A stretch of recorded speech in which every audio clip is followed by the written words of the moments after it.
Today we're going to do a question on electrostatics from question 5 in the WJEC Unit 4 specimen paper. So, as you can see, we have 3 negatively charged particles arranged in a sort of triangle.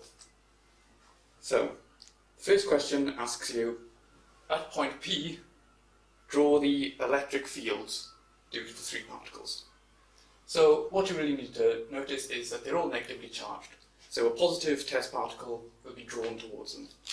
Therefore, all our arrows that we're going to draw are going to be pointing towards the particles. Okay, so that's 2 marks. Now, part B, we have show the resulting electric field at P is 0. Okay, so the point particles, so we can say that our electric field would be given by this formula here, epsilon r squared. They also give you in the question that 1 over 4 pi epsilon naught is equal to 9 times 10 to the 9 per farad meter. Okay, so to begin with, we'll do the easy component first, which is the vertical. So, vertical. So, we know that these, in the vertical direction, they're both 4 centimeters apart from P, and they have exactly the same charge. Therefore, this is going to be pulling up with the same strength that this one is pulling down. Therefore, 2 components, I apologise for my handwriting, cancel. Cancel. So, now we need to consider the horizontal direction.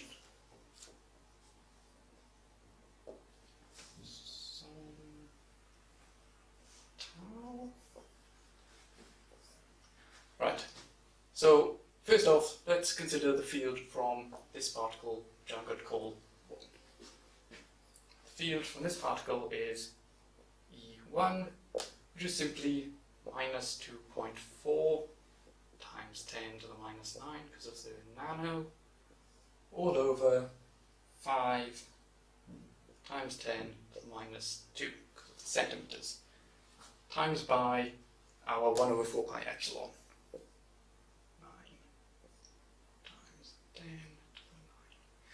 Nicely, these can cancel down. However, we also need to take note that relative to P, this is in the negative horizontal direction. So we need to add an extra minus sign here, which will cancel with this minus sign to give us a plus. Okay, so if we now move on to these 2, now once again they're the same distance apart, therefore we can just concentrate on 1 and then just double the field, because they affect the fields given by these are exactly the same at point P.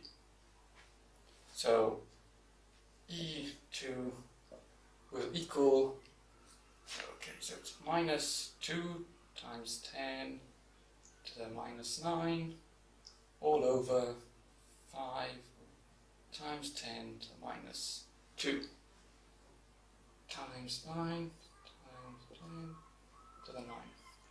Again. However, we just want the y component. So what we're going to have to do here is resolve it with respect to this angle here, theta. So we're going to have to times the whole thing by cos theta. Now, in order to get this, we remember that the cos theta is equal to the adjacent hatch over the hypotenuse.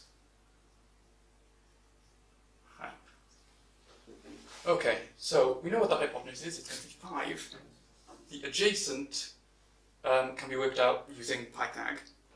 So if you can see here, it's a 3, 4, 5 triangle.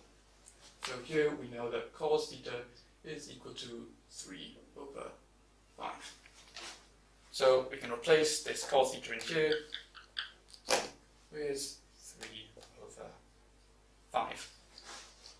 Now, to get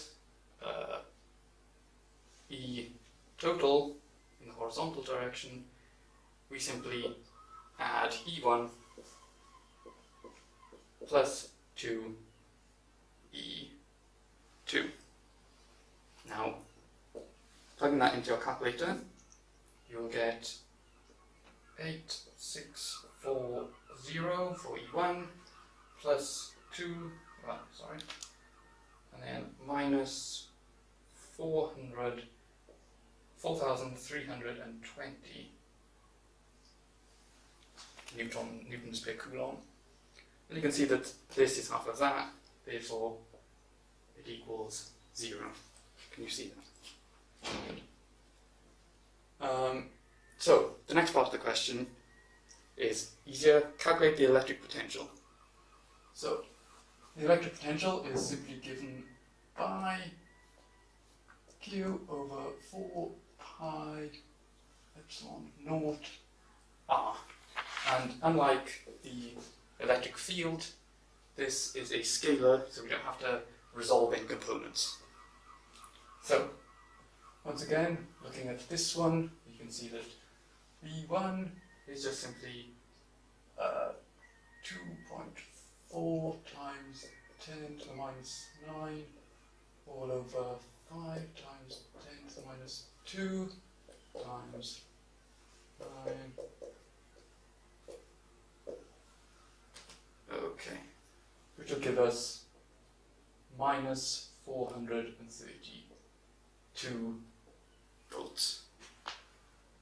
Similarly, if we look at V2, we will similarly, instead of having 2.4 up here, we'll have 2, and we can plug that into our calculator and we find volts. So V total is simply the sum of V1 plus 2V2, which is equal to minus 1,152 volts. Right, so final part of this question is an electron starts to accelerate from rest at point P. Calculate the speed when it arrives at another point where the potential is minus 200 volts. So this, let's assign this area for this question. So this is just a conservation of energy question. So the change in our potential energy needs to equal the change in our kinetic energy. And we know that it starts from rest, so the initial kinetic energy is 0. So we can write that the delta Ke is simply given by half m the electron v squared. Right. Now for a charged particle in a electric field, we know that the potential energy is given by QV. For the change in kinetic potential energy is going to be the change in our potential, which is going to be the potential energy is going to be charge of an electron times V final, which is minus 200 volts, minus V final, which is what we just calculated. 152. Right. Actually, before we put in these numbers, we should actually rearrange these equations. So we have a half MEV squared is equal to the charge of V final minus V initial. In fact, to make things a bit clearer, I'm going to use U for the speed. Rearranging this, we get U squared is equal to 2 E V final minus V initial all over the mass of an electron. Plugging in our numbers and taking the square root, we find that U is equal to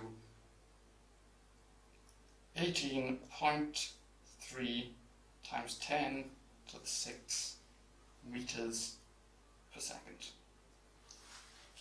And that is the end of the question.